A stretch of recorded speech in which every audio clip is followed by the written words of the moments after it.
Thanks for being with us this Labor Day. I'm Erin Kiernan. For a lot of people, they spend the holidays celebrating American workers, but the U.S. Department of Labor is worried about some of the state's youngest workers. Leaders sent a letter about the new child labor expansion bill and how it violates federal law. WHO 13's Zach Fisher was at the parade. He joins us now live from the State House. Zach. Yeah, Aaron, so that letter, it was written by Democratic legislators back in March from both the House and the Senate, outlining their new concerns about that new child labor bill. So there's two aspects the U.S. Department of Labor highlighted today that violated federal law, or actually last week is when they sent that letter. It's 16 and 17-year-olds allowed to operate heavy machinery, that's one. And the second is allowing 16 and 17-year-olds to be in apprenticeships but not register with a state or federal agency. So I talked with a Democratic state senator today at the parade for what he requested back from the federal government.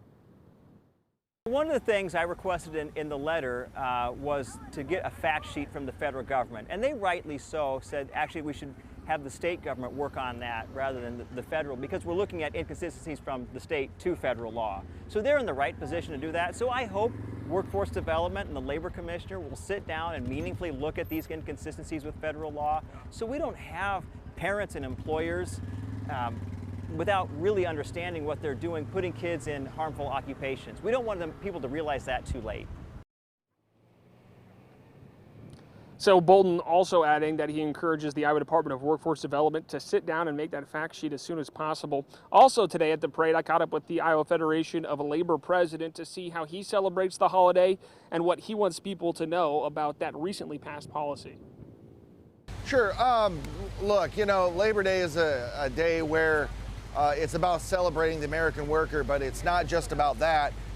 You know, we need to make sure that the policies that the people we're voting for are actually going to help workers, and not just help workers, but help their families succeed.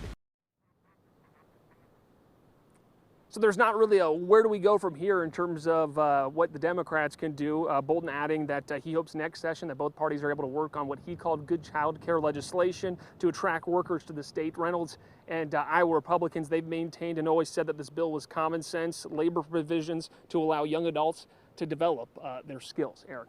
All right. Thanks for the update, Zach.